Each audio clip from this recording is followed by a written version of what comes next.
இந்த இந்த இந்த வார் என்ன நடக்குதுன்னு கேட்டால் ஈரான் வந்து கல்ஃப் ரீஜனில் இருக்குது. இந்த கல்ஃப் வளைகுடா பகுதியில் பார்த்தீங்கன்னா அங்கே இருக்கிற நாடுகள் எல்லாமே வந்து ரொம்ப சேதமானதுனாலையும்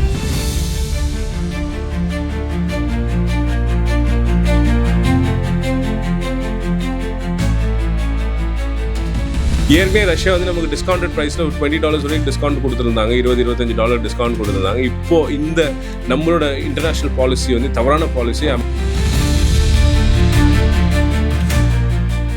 இன்னைக்கு ரஷ்யா வந்து நமக்கு வந்து டிஸ்கவுண்டட் ப்ரைஸில் கொடுக்கறதுக்கு தயாராக இல்லை.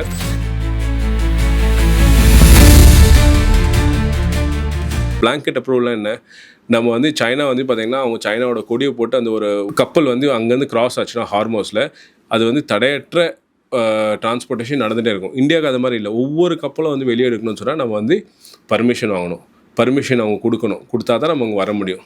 இப்போ இந்தியா வந்து இந்த தட்டுப்பாடு இந்த ஸ்கேர்சிட்டி இருக்கிறதுனால இந்தியா வந்து பார்த்திங்கன்னா வெளிநாடுகளில் வந்து இப்போ வந்து வாங்குறதுக்கு எல்பிஜிகள் முயற்சி பண்ணுறாங்க. எங்கேருந்து? ஆஸ்திரேலியாவிலேருந்து, ஆஃப்ரிக்காவில் பார்த்திங்கன்னா வந்து நைஜீரியா, அங்கோலா, இதில் வந்து சவுத் அமெரிக்காவில் பார்த்தீங்கன்னா ஈக்வடார், கொலம்பியா, அர்ஜென்டினா, அமெரிக்கா, அது மாதிரி இவ்வளோ நாடுகளில் வந்து பார்த்திங்கன்னா வந்து இப்போ வாங்குறாங்க. இப்போ இதனால் என்ன பிரச்சனைகள்?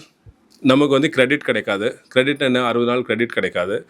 ஏற்கனவே ரஷ்யா வந்து நமக்கு டிஸ்கவுண்டட் ப்ரைஸில் ஒரு $20 வரைக்கும் டிஸ்கவுண்ட் கொடுத்துருந்தாங்க, $20-25 டிஸ்கவுண்ட் கொடுத்துருந்தாங்க. இப்போது இந்த நம்மளோட இன்டர்நேஷ்னல் பாலிசி வந்து தவறான பாலிசி. அமெரிக்கா கூட நம்ம சாஞ்சதுனால, இஸ்ரேல் கூட வந்து நம்ம சப்போர்ட் பண்ணதுனால இன்றைக்கி ரஷ்யா வந்து நமக்கு வந்து டிஸ்கவுண்டட் ப்ரைஸில் கொடுக்கறதுக்கு தயாராக இல்லை. நம்ம வந்து வெளியில் வந்து சந்தை ஓப்பன் மார்க்கெட்டில் நம்ம வந்து பர்ச்சேஸ் பண்ணோம். ஓப்பன் மார்க்கெட்டில் என்னென்னா வந்து கேஷ் அண்ட் கேரி.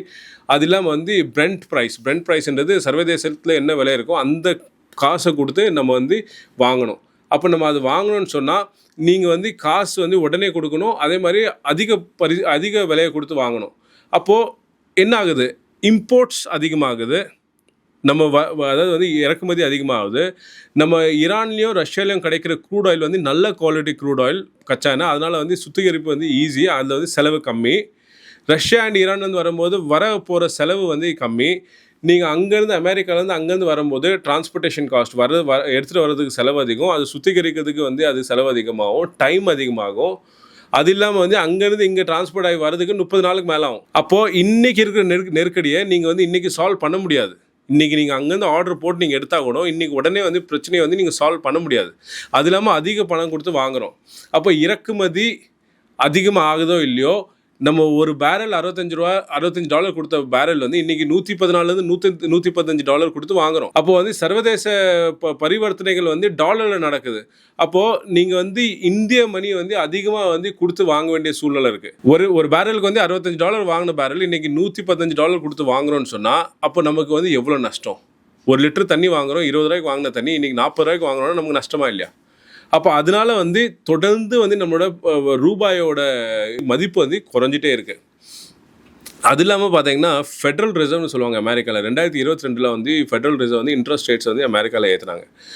அப்போ வந்து பார்த்தீங்கன்னா நம்ம ஃபாரின் இன்ஸ்டிடியூஷனல் இன்வெஸ்ட்மெண்ட் அப்படின்னு சொல்லுவாங்க. இன்ஸ்டிடியூஷனல் இன்வெஸ்ட்மெண்ட்ன்றது ஃபாரின் இன்வெஸ்டர்ஸ் வந்து இன்ஸ்டிடியூஷன்ஸ் வந்து இந்தியன் ஸ்டாக் மார்க்கெட்டில் பங்கு சந்தைகளில் வந்து டைரெக்டாக வந்து பணத்தை வந்து இன்வெஸ்ட் பண்ணுவாங்க. அப்போ அங்கே ஃபெட்ரல் ரிசர்வ் வந்து இன்ட்ரெஸ்ட் ரேட் இன்க்ரீஸ் பண்ணாங்கன்னு சொன்னால் நம்ம வந்து இன்சென்டிவைஸ் பண்ணுறதுக்கு நம்ம கவர்மெண்ட் வந்து ஏதாவது ஒரு பாலிசி அமெண்ட்மெண்ட் பண்ணியிருக்கணும். அது பண்ணாததுனால 2022 தொடர்ந்து வந்து பார்த்திங்கன்னா ஃபாரின் இன்ஸ்டிடியூஷனல் இன்வெஸ்ட்மெண்ட்ஸ் எல்லாம் வந்து பார்த்திங்கன்னா வெளியே விட்ரா பண்ணிட்டு அமெரிக்காவுக்கு வந்து அவங்களோட முதலீடை வந்து கொண்டு போகிறாங்க.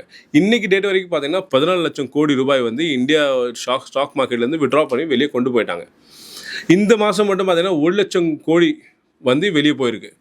அப்போது இன்வெஸ்ட்மெண்ட் வந்து இங்கேருந்து வெளியே போச்சு அப்படின்னு சொன்னால் கண்டிப்பாக வந்து பங்கு சந்தையில் அது வந்து ஒரு பெரிய நெகட்டிவ் இம்பேக்ட் தாக்குதலை உருவாக்கும். அதனால் வந்து பார்த்திங்கன்னா இந்திய இன்வெஸ்டர்ஸ் பங்கு சந்தையில் இன்வெஸ்ட் பண்ண முதலீட்டாளர்கள் வந்து கிட்டத்தட்ட வந்து 47 லட்சம் கோடி ரூபாய் வந்து நம்ம வந்து இழப்பீடை சந்திச்சிருக்கோம். அப்போ நீங்கள் யோசிச்சு பாருங்கள், ஒரு கவர்மெண்ட் வந்து என்ன ப்ரெஷரில் வந்து சமரசமாகறாங்க. நம்ம ஏற்கனவே பார்த்துட்டு வந்தோம், எப்ஸ்டீன் ஃபைல் சொன்னோம், அதானியோட கேஸ் வந்து அமெரிக்காவில் போயிட்டு சொன்னோம்.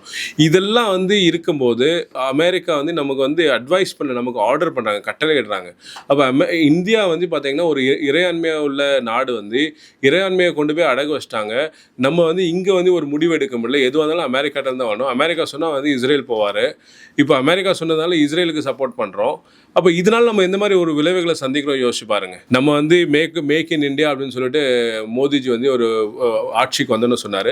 மேக் இன் இந்தியாவில் நீங்கள் ஒன்றுமே பண்ணலை. மேக் இன் இந்தியாவில் நீங்கள் வந்து எலக்ட்ரானிக்ஸோ செமிகண்டக்டர்ஸோ வேறு ஏதாவது வந்து நீங்கள் நல்லா வந்து உருவாக்கியிருந்தா, உற்பத்தி பண்ணியிருந்தா எக்ஸ்போர்ட்ஸ் இன்க்ரீஸ் ஆகிருக்கும், ஏற்றுமதிகள் அதிகமாக இருக்கும். ஏற்றுமதிகள் அதிகமாக இருந்தால் நம்ம டாலர்ஸில் வந்து நம்ம பொருட்களை விற்றுருப்போம், டாலர்ஸ் உள்ளே வந்திருக்கும். நம்ம இறக்குமதி பண்ணும்போது நம்ம அந்த டாலர்ஸை பே பண்ணிக்கலாம். இப்போ வந்து இறக்குமதி அதிகமாகிடுச்சு. கொடுத்துட்டு இருந்த பேரல் ரேட் வந்து ஒரு கச்சா எண்ணெயோட பேரல் $65 இருந்த பேரல் இப்போ $115 கொடுக்குறோம். ஏற்றுமதி நடக்கலை. ஈரான் போர்லேருந்து நமக்கு வந்து எல்பிஜி வரல, எல்என்ஜி வரல, க்ரூட் ஆயில் வரலன்னு சொல்கிறோமே தவிர இங்கேருந்து எவ்வளோ ஏற்றுமதிகள் நடக்கலை அப்படின்றது யாருமே சொல்ல மாட்டாங்க. இது வந்து முழுக்க வந்து இந்த மத்திய அரசு வந்து மறைக்குது. ஏன் மறைக்குது அப்படின்னு சொன்னால், அந்த விளைவுகள் வந்து மக்களை போய் சேர்ந்துச்சுன்னா வந்து இது வந்து அவங்களுக்கு வந்து ஒரு இழப்பீடை உருவாக்கும் அப்படின்னு நினைக்கிறாங்க. அப்போது இங்கேருந்து பார்த்திங்கன்னா மகாராஷ்டிரா, கர்நாடகாவில் இருக்கிற விவசாயிகள் வந்து ரொம்ப பாதிக்கப்பட்டிருக்காங்க. பழம், வெஜிடபிள்ஸ் அது மாதிரி நிறைய ஃபுட் கிரெயின்ஸ்லாம் வந்து ஏற்றுமதி பண்ண முடியல. இப்போ நீங்கள் எல்லாம் நினைக்கலாம், பாஜக ஆர்எஸ்எஸ் என்ன சொல்லிட்டு இருக்காங்கன்னா, எல்லா நாடுகள்லேயும் வந்து பெட்ரோல் விலை ஏறி போச்சு, எல்பிஜி விலை ஏறி போச்சு, நம்ம நாட்டில் மட்டும் ஏற்றலை, அப்போ பாஜக ஸ்டேபிளாக இருக்குது, பேலன்ஸ்டாக இருக்குன்னு நீங்கள் சொல்லலாம். பட் அதுதான் இல்லை. மகளிர் தினத்துக்கு அன்றைக்கி வந்து 60 ரூபா ஏற்றினாங்க. இப்போது இவங்க இந்த ஒரு மாதம் வெயிட் பண்ணுறாங்க. எதுக்காகனா வந்து இந்த 5 மாநிலங்களோட எலெக்ஷன் நடக்கணும். எலெக்ஷன் நடந்ததுக்கப்புறம் பிஜேபி ஜெயித்தாலும் தோந்தாலும் குறைஞ்சபட்சம் 25% வந்து ரீட்டைல் ப்ரைஸ் இன்க்ரீஸ் பண்ணுவாங்க. அதாவது வந்து பெட்ரோல் விலை, டீசல் விலை வந்து $100 விற்கிற பெட்ரோல் $125 மினிமம் வந்து இன்க்ரீஸ் ஆகும். அது கண்டிப்பாக பண்ணுவாங்க. ஏன்னா இப்போது இந்த சமயத்தில் பண்ணால் அவங்களுக்கு வந்து தோல்வி வந்து இந்த 5 மாநிலங்களை சந்திக்க வேண்டியது இருக்கும். தோல்விகள் சந்திக்கல, அது வேறு. பட் இருந்தாலும் ஒரு மாயை உருவாக்கி வச்சுருக்காங்க. அதனால் மக்களுக்கு நான் சொல்ல விஷயம் என்ன அப்படின்னு கேட்டிங்கன்னா, இந்த பாஜகவோட போக்கு வந்து சரியில்லை. இவங்க வந்து அமெரிக்காட்ட சரணடைஞ்சிட்டாங்க. அதே மாதிரி இவங்களோட சர்வதேச கொள்கைகள் சரியில்லை. இதனால் வந்து பங்குச்சந்தைகள் வந்து அடி வாங்கியிருக்கு. மக்கள் வந்து பாதிக்கப்பட்டிருக்காங்க. அது இல்லாமல் வந்து விலைவாசிகள் ரொம்ப ஏறி போச்சு. இன்னமும் விலைவாசிகள் ஏறும்.